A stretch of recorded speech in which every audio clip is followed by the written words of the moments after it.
अरविंद सावंत बोलते हैं बड़ा पीड़ा हुआ। स्वाभाविक है पीड़ा हो गया, इसीलिए पीड़ा हुआ कि राहुल गांधी जी और प्रियंका गांधी जी नेहरू परिवार के यहां सदस्य यहां बैठते हैं, आपको बड़ा पीड़ा हुआ। मौत का सौदागर प्रधानमंत्री हत्यारा है, चौकीदार चोर है, प्रधानमंत्री चोर है, डकैत है, देश को बेच दिया। लीडर ऑफ द अपोजिशन इतनी बातें बोलता रहा, आपको शर्म नहीं आती है? यदि नरेंद्र मोदी को कोई बच्चा नहीं है तो क्या उनको डिफेंड करने वाला कोई नहीं है? वो भारतीय जनता पार्टी के नेता हैं और इस देश के प्रधानमंत्री हैं। एक नहीं 1000 बार यदि बोलना पड़ेगा तो हम बोलेंगे। और मैंने क्या कहा सर? मैंने क्या कहा सर? मौत का सौदागर सोनिया जी ने on the floor of the house कहा है, हत्यारा उन्होंने on the floor of the house कहा है। क्या बात कर रहे हो? और मैंने तो किताब कोट किया सर, मैंने तो किताब कोट किया सर, और आज भी किताब लेकर आया हूं। ये एडविना माउंटबेटन की बेटी है सर। वो कहती है कि महात्मा गांधी की हत्या हो गई 30 जनवरी 1948 को, और उसके बाद जो है गम मनाने के बदले नेहरू एडविना माउंटबेटन के साथ एक कमरे में अलग से बंद थे, और फादर ने और उसने जो है, मैं तो किताब कोट कर रहा हूं।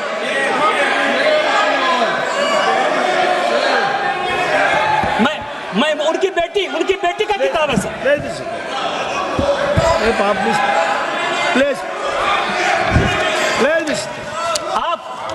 आप देश बेचने की बात कर रहे हो?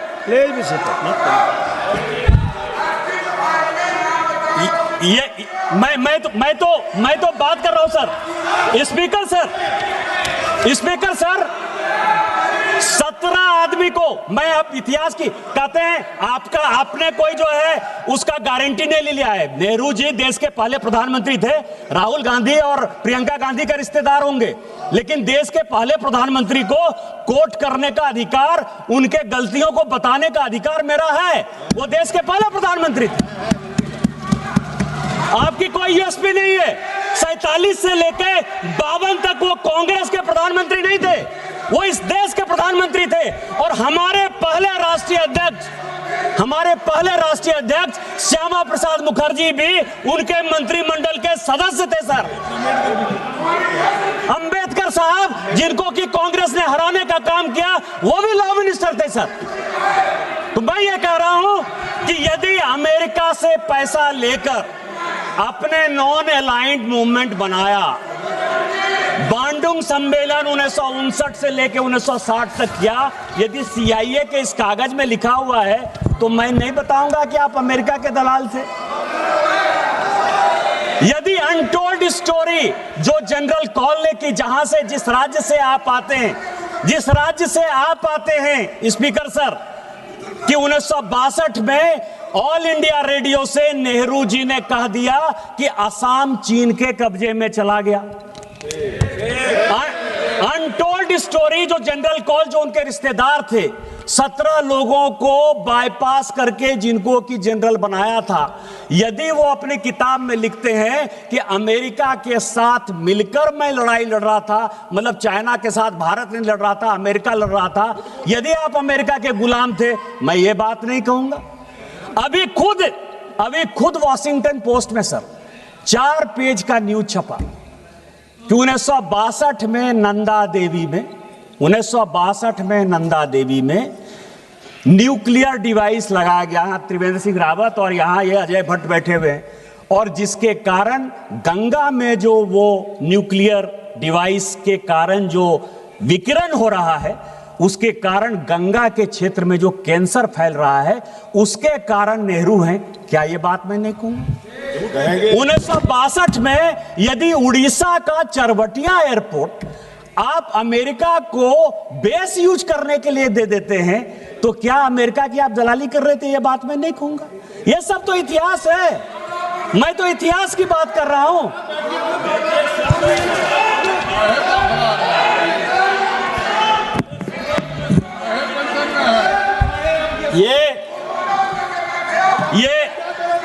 ये रिजोल्यूशन है सर, ये रिजोल्यूशन है, और इस रिजोल्यूशन में leader of the leader of the propaganda, LOP का जो मतलब मैं समझता हूं सर, क्योंकि इसमें काफी क्लियर नहीं है। लीडर ऑफ द प्रोपगंडा, जब एक इग्नोरेंट आदमी एरोगेंस का शिकार हो जाए तो हमारे हिंदी में एक कहावत है कि फटा पोस्टर निकला हीरो। हीरो, फटा पोस्टर निकला हीरो। जब एक इग्नोरेंट आदमी एरोगेंस का शिकार हो जाए तो क्या होता है, वो लीडर ऑफ प्रोपगंडा होता है। और एलओपी के बारे में ये पूरा इसमें डिस्क्रिप्शन है सर, कॉल एंड सगदर ने लिखा है कि लीडर ऑफ द अपोजिशन कौन होगा और लीडर ऑफ द अपोजिशन के क्या अधिकार होंगे। आज चिल्ला रहे हैं एलओपी को बोलने देते हो, एलओपी को नहीं बोलने देते हो।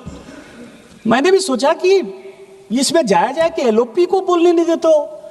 संविधान में तो एलओपी लिखा ही नहीं, कॉन्स्टिट्यूएंट असेंबली के डिबेट में हुआ ही नहीं।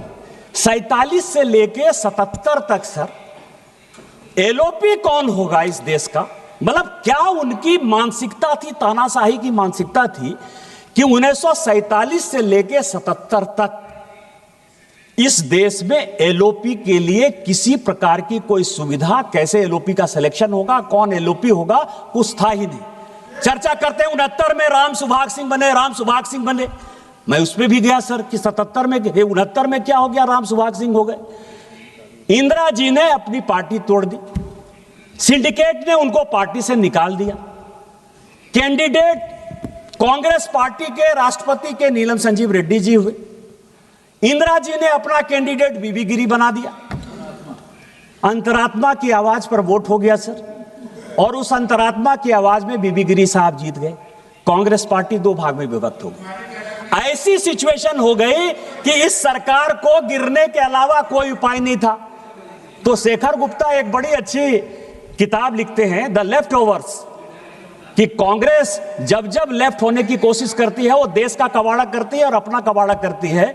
और उसने 1969 में अपनी सरकार बचाने के लिए लेफ्ट पार्टी का सहारा ले लिया। चूंकि कांग्रेस का जो दूसरा फैक्शन था, मतलब बाप बेटा पंच, बरदा का दाम 5 आना जो हमारे यहां कहा जाता है, तो राम सुभाग सिंह जो कि 1962 से लेके 1969 तक किसी न किसी, चाहे वो नेहरू जी हो, चाहे शास्त्री जी हो, चाहे वो इंदिरा जी हो, सभी के मंत्रिमंडल के वो सदस्य रहे सर। उनको उन्होंने कहा कि नहीं नहीं आप, अरे सबसे बड़ी पार्टी थे यार, आपको तो चलने ही नहीं देते। लेकिन 77 में जब हमारी सरकार आई, कई एक लोग कहते हैं अरे आप तो 80 में आई, आपको पता ही नहीं है कि 77 में हमारी सरकार थी। जनता पार्टी में इस देश के लिए हमने विलय कर दिया। इमरजेंसी के खिलाफ हमने अपने आप को खोना। देश क्या होता है, देश के प्रति राष्ट्रभक्ति क्या होती है, ये आपको सुनना चाहिए। मैं आपको एक इंसिडेंट बताना चाहता हूं स्पीकर महोदय, आपके माध्यम से अरविंद सावंत जी को, चले जाइएगा पार्लियामेंट के लाइब्रेरी में। 1969 में एक क्वेश्चन है कि बाला साहब ठाकरे ने गोली क्यों चलाई और उस गोली के लिए बाला साहब ठाकरे का रिवॉल्वर का लाइसेंस क्यों नहीं निरस्त कर दिया जाए। जवाब आया कि उनकी वाइफ पर जो है कांग्रेस के गुंडों ने अटैक किया था, इसलिए बाला साहब ठाकरे ने जो किया, ये ऑन द रिकॉर्ड है, मैं ऑन रिकॉर्ड ये बातें कर रहा हूं, 69 का क्वेश्चन है। और बाला साहब ठाकरे का वो बयान है कि मैं मरना पसंद करूंगा लेकिन कभी भी इंदिरा गांधी और कांग्रेस का साथ नहीं दूंगा। क्या बात कर रहे हैं?